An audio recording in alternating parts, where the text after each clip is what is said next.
하나님께서 오늘 우리에게 주시는 말씀은 사도행전 13장 2절에서 5절의 말씀입니다. 주를 섬겨 금식할 때에 성령이 이르시되 내가 불러 시키는 일을 위하여 바나바와 사울을 따로 세우라 하시니 이에 금식하며 기도하고 두 사람에게 안수하여 보내니라. 두 사람이 성령의 보내심을 받아 실루기아에 내려가 거기서 배 타고 구브로에 가서 살라미에 이르러 하나님의 말씀을 유대인의 여러 회당에서 전할세 요한을 수행원으로 두었더라. 아멘. 여러분, 오늘 함께 나눌 말씀은 성령이 이르시되입니다. 여러분, 우리 인생을 살아가면서 많은 선택을 하고 살아갑니다. 어느 학교에 갈지, 어떤 직업을 선택할지, 누구를 만나며 어떤 삶을 살아갈 것인지 우리는 매일 선택을 하고 살아갑니다.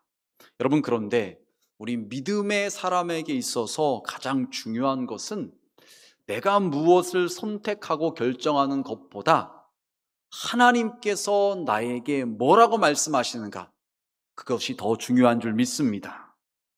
여러분, 예수님께서 승천하신 이후 초대교회는요, 사람의 지혜나 능력으로만 움직인 것이 아니라 성령님의 음성에 귀를 기울이고 성령님의 인도하심을 따라서 움직였다는 것입니다. 교회의 중요한 결정마다 성령께서 말씀하셨고 성도들은 그 말씀에 순종했습니다. 오늘 본문 말씀도 그런 내용이 나오는데요, 안디옥 교회 성도들이 함께 금식하면서 하나님을 예배하고 있었을 때 성령께서 이렇게 말씀을 하십니다. 우리 2절 말씀 다 함께 봉독하시겠습니다. 2절입니다. 제가 읽어드리겠습니다. 주를 섬겨 금식할 때에 성령이 이르시되 내가 불러 시키는 일을 위하여 바나바와 사울을 따로 세우라 하시니. 아멘. 여러분, 갑자기 성령께서 안디옥 교회 성도들에게 말씀을 하시는 거예요. 내가 불러 시키는 일을 위하여 바나바 사울을 따로 세우라 하시니. 이해가 되지 않지요. 바나바 예루살렘 교회에서 파송을 받아왔습니다. 사울 고향 다소에서 있었는데 불러왔습니다. 그래서 열심히 지금 성도들을 말씀으로 가르치며 양육하고 있었습니다. 교회는 막 부흥하고 있었습니다. 너무 좋아요. 그런데 성령께서 말씀하시기를 성령께서 시키실 일을 위하여 바나바와 사울을 따로 세우라는 거예요. 그러면은 우리 안디옥 교회는 어떻게 해요? 그런 생각이 들 수 있는데 그들은 성령의 말씀하심에 순종하여서 그들을 따로 세우고 기도하고 안수하여서 그들을 선교사로 파송하게 되었다는 것입니다. 오늘 중앙에 우리 모든 성도님들도 내 생각으로 내 경험으로 때로는 이해되지 않는 일이 있다 할지라도 성령께서 말씀하신다면 순종할 수 있는 우리 모두가 되시길 주님의 이름으로 축복합니다. 여러분, 그래서 오늘 말씀에 보면 첫 번째로 성령께서는요, 하나님의 일을 위해서 사람을 택하여 세우신 것을 보게 됩니다. 그럼 아까 2절 말씀에 보니까 이렇게 말을 하고 있죠. 성령이 이르시되 바나바와 사울을 따로 세우라. 여러분, 안디옥 교회 방금 전에 말씀드린 것처럼 예루살렘 교회 성도들을 통해서 교회가 생겨났고 이제 바나바와 사울을 통해서 지도를 받아가지고서 믿음이 잘 자라나서 세상 사람들로부터 그리스도인, 크리스찬이라는 평가를 받으면서 아주 교회가 잘 성장하고 있었습니다. 건강한 교회의 모습을 보이고 있었어요. 그래서 안디옥 교회는 말씀이 흥황했고 사랑도 있었으며 선교하는 그런 교회였어요.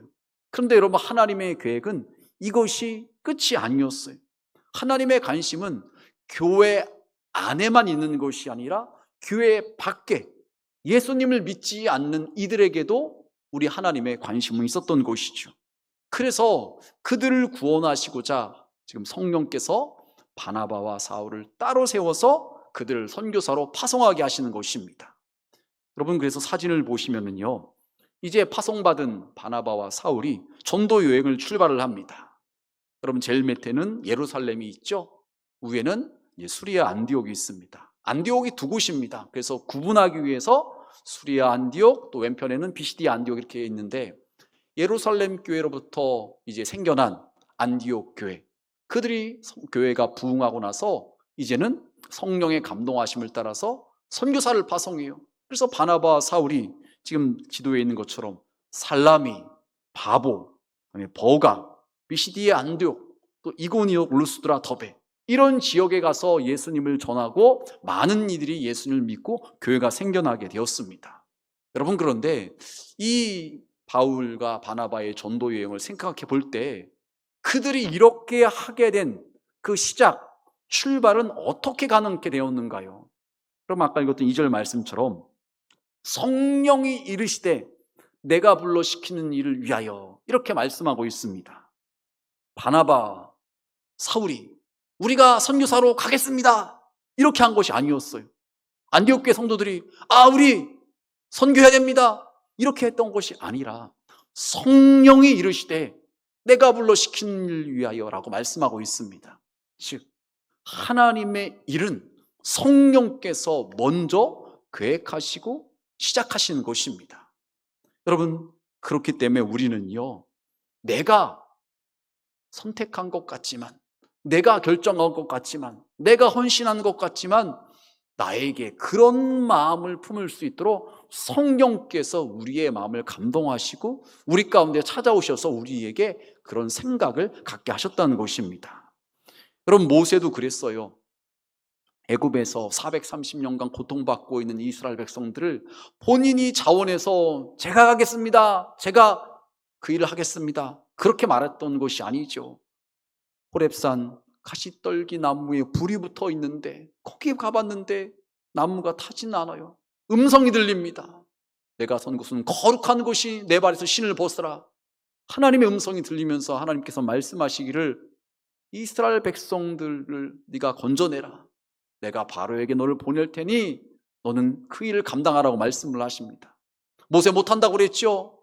입이 둔하다고 말을 잘못한다고 안 된다고 그랬어요. 하지만 하나님께서 보내셔서 순종했더니 모세를 통해서 이스라엘 백성들이 구원받게 되었던 것입니다. 여러분, 모세만 그런가요? 이사야도 마찬가지죠. 이사야 선지자, 성전에서 하나님의 영광을 볼 때 음성이 들립니다. 내가 누구를 보내며 누가 우리를 위해서 갈고, 그 음성을 들은 이사야가 그냥 있을 수가 없어요. 하나님의 그 부르심 앞에서 주님, 제가 여기 있습니다, 저를 보내십시오서, 이렇게 믿음으로 응답했던 것이죠. 여러분, 오늘도 마찬가지입니다.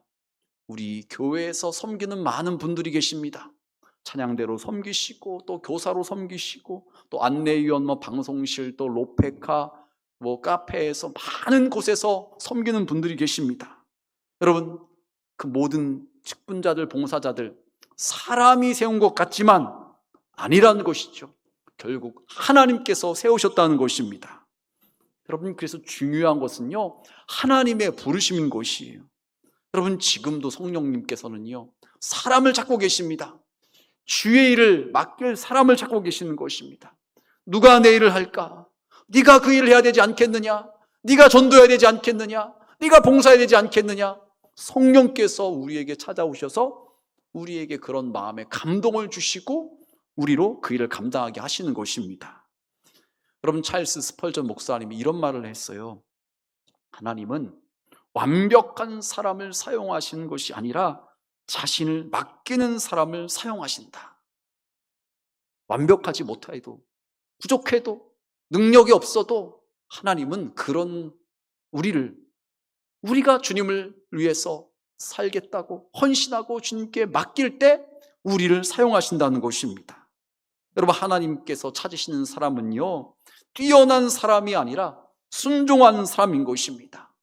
성령의 음성이 들려올 때 아멘 하고 순종하는 사람, 하나님께서 말씀하실 때 이해가 되지 않더라도 제가 순종하겠습니다라고 하는 그런 사람을 하나님께서는 찾고 계시고, 그런 사람을 통해서 하나님은 구원의 역사를 이루시는 것입니다.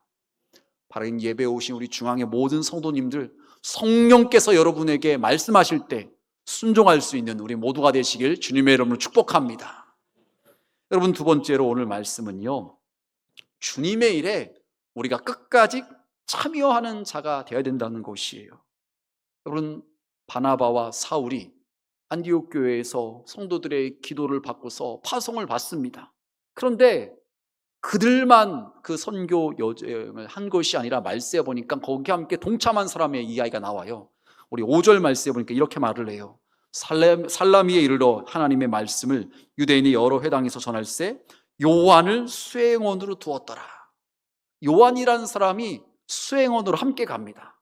여러분, 이 요한, 여러분 쉽게 기억하기 좋게 마가복음을 기록한 마가라고 생각하시면 되겠습니다. 그래서 성경에는 보통 마가 요한이라고 말하고 있는데, 하나는 헬라식 이름이고 하나는 유대인식 이름인 것입니다. 여러분, 이 요한이 수행원이 되어서 두 선교사 바나바와 사울을 도와서 열심히 그 선교를 감당할 수 있게 하는 것이죠. 여러분, 수행원, 뒤에서 돕는 역할을 하고 필요한 일을 준비하고 섬기는 역할을 하는 사람입니다. 눈에 띄지는 않을지 몰라도 이런 사람들이 있을 때 앞에서 일을 하는 사람들이 더 수월하게 일을 할 수 있는 것이죠. 여러분, 그런데 안타깝게도 이 마가 요한이요, 끝까지 함께 하지를 못해요. 중간에 다시 돌아가요. 여러분, 그 말씀이 13절에 이렇게 말을 하고 있어요. 바울과 및 동행하는 사람들이 바보에서 배 타고 밤밀리아에 있는 버가에 이르니 요한은 그들에게서 떠나 예루살렘으로 돌아가고, 버가까지 갔는데 그 다음 이제 비시디 안독으로도 먹어야 되는데 요한은 거기까지 가지 않고 거기서 다시 그냥 돌아서 예루살렘으로 갔다는 것입니다. 왜 요한이 그랬는지 정확한 이유는 나오지를 않습니다. 하지만 학자들이 여러 의견을 제시하는데 가장 많이 이야기하는 것이 공통적으로 앞으로 가야 할 길이 너무 험난하기 때문에 아마 중간에 포기하지 않았을까, 그렇게 예상을 합니다. 여러분, 그 버가에서 그 다음으로 가는 비시디 안디오고에는요, 가려면 그 중간에 타우루스 산맥이라는 산맥을 넘어야 되는데 약 해발 한 1800m 정도 된다고 그래요. 그리고 굉장히 험하고 또 강도도 자주 출몰하고 날씨도 좋지 않고 또 질병의 위험도 있다는 것이에요.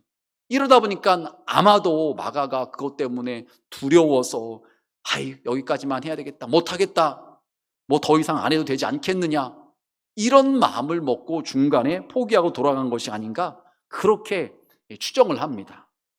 여러분, 우리도 신앙생활을 하다 보면은 비슷한 경험을 하게 되죠. 처음에는 은혜 받고 좋아서 기뻐서 일도 하고 절도 합니다. 기도도 열심히 하고 봉사도 하고 전도도 하고 많은 일들을 감당을 합니다. 그런데 시간이 지나다 보면요, 어려움이 찾아와요.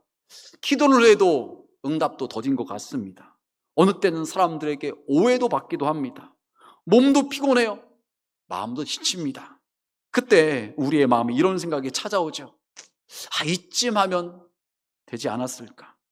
이제는 쉬고 싶다. 나 아니어도 다른 사람이 하겠지. 이런 마음이 찾아오죠.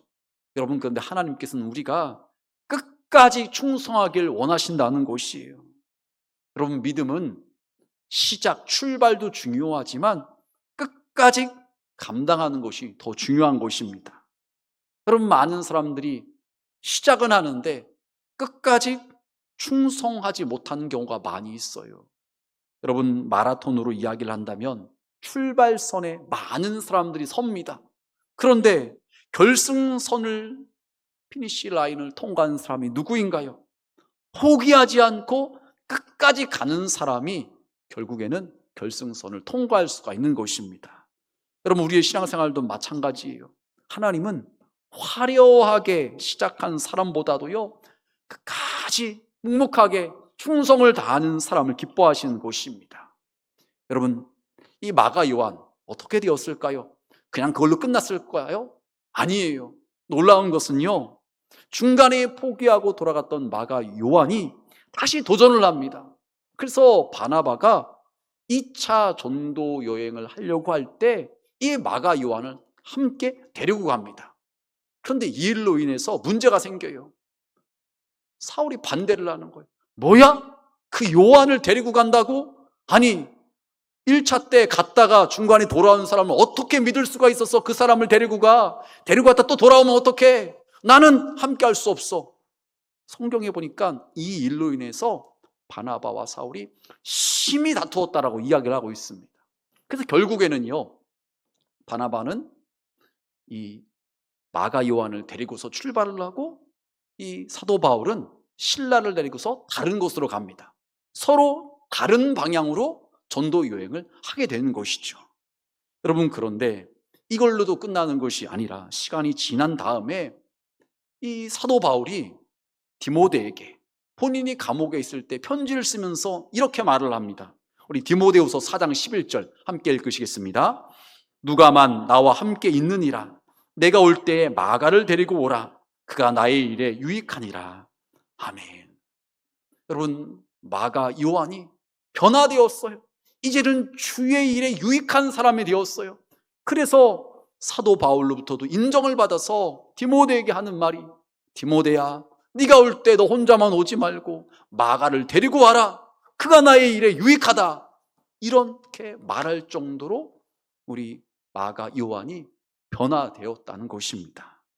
여러분, 한때 중간에 포기했던 사람이 결국에는요, 하나님께 귀하게 쓰임받는 사람으로 바뀌어지게 되었던 것입니다. 여러분, 이런 말씀, 연약한 우리들에게 참 위로가 되는 말씀이지 않는가요? 우리도 중간에 포기한 때가 있었잖아요. 봉사를 내려놓은 적이 있었어요. 기도를 멈춘 적도 있습니다. 전도를 포기한 적도 있어요. 여러분, 그런데 실패했다고 끝난 것이 아니에요. 하나님은요, 다시 시작하는 사람, 다시 일어나는 사람을 사용하실 수 있다는 것입니다. 여러분, 베드로도 실패했었잖아요. 예수님을 모른다고 3번이나 부인했었습니다. 마가 요한도 실패했어요. 하지만 하나님은 그들을 다시 세우셨고 그들을 통해서 하나님의 놀라운 역사를 일으키셨다는 것입니다. 여러분, 하나님은요, 한 번도 실패하지 않는 완벽한 사람만 사용하시는 것이 아니라 우리처럼 넘어지고 실패하고 실수하는 그런 사람도 주님을 다시 따르려고 할 때 다시 사용하시는 것입니다. 여러분, 그래서 갈라디아서 6장 9절은 이렇게 말을 해요. 우리 다 함께 공부하시겠습니다. 우리가 선을 행하되 낙심하지 말지니 포기하지 아니하면 때가 이름에 거두리라. 아멘. 여러분, 낙심될 때도 있죠. 포기하고 싶을 때도 있죠. 그런데 우리가 끝까지 포기하지 아니하면요, 때가 될 때 거두게 된다는 것입니다. 열매를 얻게 된다는 것입니다. 여러분, 우리가 언제 낙심하게 되고 언제 포기하게 되는가요? 열심히 수고했는데 사람들이 알아주지 않아요. 아무도 박수 쳐주지 않아요. 힘이 빠질 수 있어요. 심지어 아내도 남편도 가족들도 알아주지 않을 때 너무나 기운이 빠질 수 있어요. 여러분, 그런데 하나님은 다 보고 계시다는 거예요. 다 알고 계세요. 그래서 하늘의 상급으로 갚아주신다는 것입니다. 그렇기 때문에 우리에게 하시는 말씀이 낙심하지 않고 포기하지 않으면 때가 이름에 반드시 열매를 거둔다는 것입니다.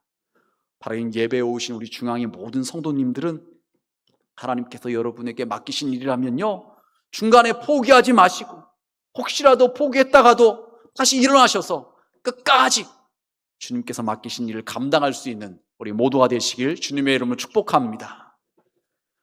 여러분, 마지막으로 세 번째, 성령께서는요, 사람들에게 다른 것이 아니라 예수님을 전하고 죄사함과 구원을 받게 하셔요. 여러분, 앞에서 나왔던 그 말씀들, 성령께서 안디옥 교회에 이르셔서 바나바와 사울을 따로 택하여 세우라라고 말씀하셨습니다. 그리고 요한도 그 일에 동참했어요. 그리고 또 2차로 바나바 또 사울 각각 전도 여행을 다녔어요. 여러분, 그런데 그들이 그 전도 여행을 다니면서 했던 것이 무엇이냐?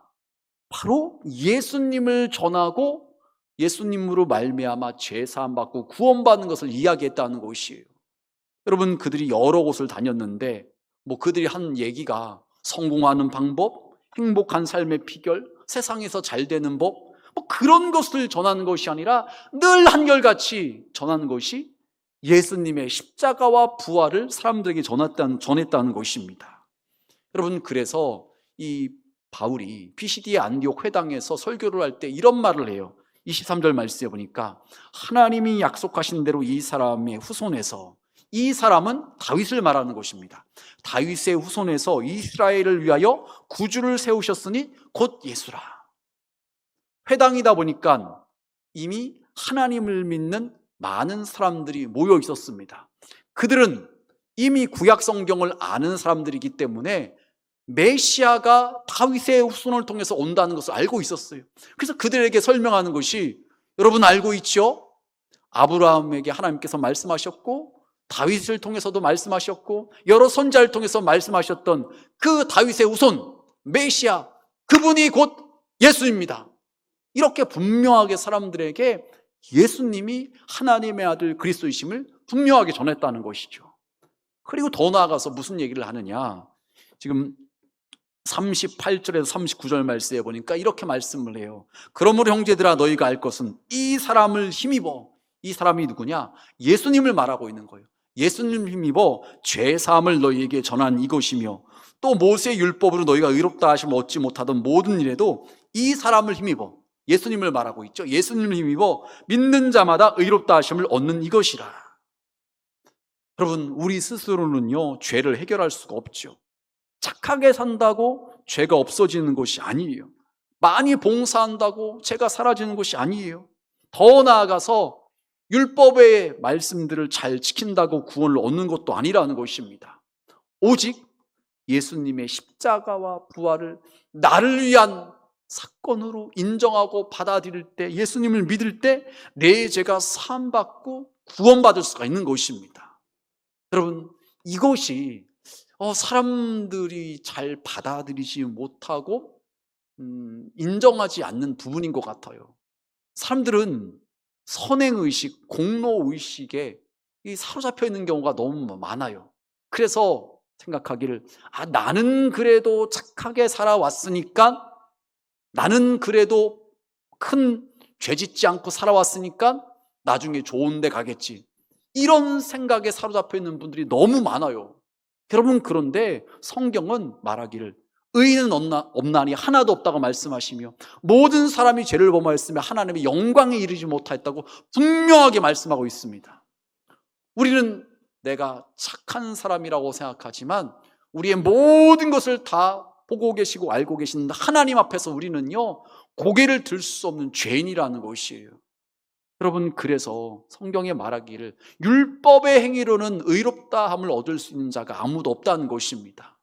여러분, 그래서 지금 바울이 사람들 앞에서 말하는 것이, 너희들이 그토록 기다렸던 다윗의 후손이 메시아가 예수님인데, 예수님을 믿을 때 죄사함을 받을 수 있는 것이고, 예수님을 믿을 때 의롭다 여김을 받을 수 있는 것이다 라고 분명하게 전해주고 있는 것입니다.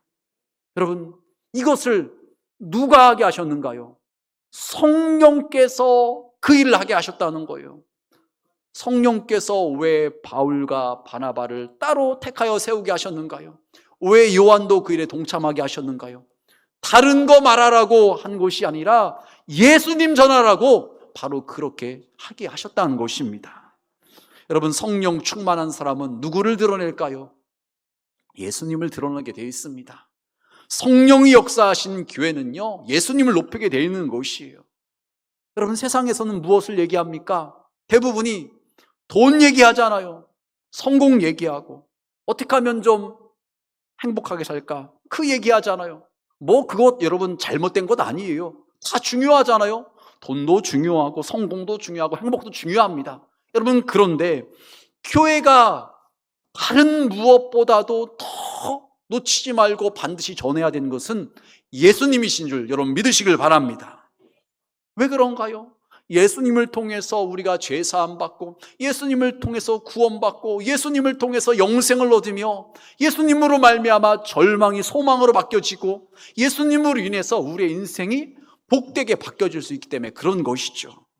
여러분, 그래서 우리는요 할 수만 있는 대로 모든 사람들에게 예수님을 전해줄 수 있어야 되는 것입니다. 여러분, 말씀을 정리하겠습니다. 오늘 말씀해 보니까는 성령이 이르시되라고 하면서 말씀이 시작되었어요. 여러분, 하나님의 일은 성령께서 시작하시고 성령께서 이루어 가시는 것입니다. 여러분, 그래서 그 일을 이루시기 위해 성령께서 우리에게 말씀하실 때 우리는 기쁨으로 순종하는 것입니다. 그리고 어떤 어려움이 찾아온다 할지라도요, 끝까지 순종하며 그 일을 감당하는 것입니다. 그럴 때 우리를 통해서 우리가 생각하지 못한 놀라운 구원의 역사가 이루어지는 것입니다. 나는 부족해요. 나는 연약합니다. 나는 말도 잘 못해요. 나는 재능도 없어요. 그렇지만 그렇다 할지라도 성령께서 나에게 감동하실 때 옆에 있는 믿지 않는 사람들에게 예수님을 말하고 교회를 말하고, 그럴 때 전혀 교회에 나올 것 같지 않았던 그 사람이 마음 문을 열게 되고 자신의 힘든 것을 이야기를 하고 주님을 찾게 되고 교회로 오게 되고 구원받게 된다는 것입니다. 여러분, 이것이 바로 성령께서 역사하시는 방법인 것입니다. 여러분, 그래서 우리는요, 성령의 음성에 귀를 기울여야 돼요. 나에게 지금 하나님께서 성령님을 통해서 뭐라고 말씀하시는가? 내가 어떻게 하길 원하시는가? 내 경험과 내 지식에 의해서만 선택하고 판단하고 결정하고 살아가는 것이 아니라 성령의 음성에 귀 기울이고 성령께서 말씀하실 때 아멘하고 순종하는 것입니다. 주님께서 우리에게 맡겨주신 일 잠깐 하다가 포기하는 것이 아니라 끝까지 충성을 다하는 것입니다. 그럴 때 그런 우리들을 통해서 하나님께서 역사하시고 우리를 통해서 우리 교회 비전처럼 하나님께서 기뻐하시고 사람을 행복하게 하는 그런 일이 더욱더 많아질 수가 있는 것입니다. 바라긴 예배에 오신 우리 중앙의 모든 성도님들, 성령의 음성에 귀 기울여서 순종함으로, 또한 끝까지 사명을 잘 감당함으로 많은 영혼들을 구원한 일에 귀하게 쓰임받을 수 있는 우리 모두가 되시길 주님의 이름으로 축복합니다.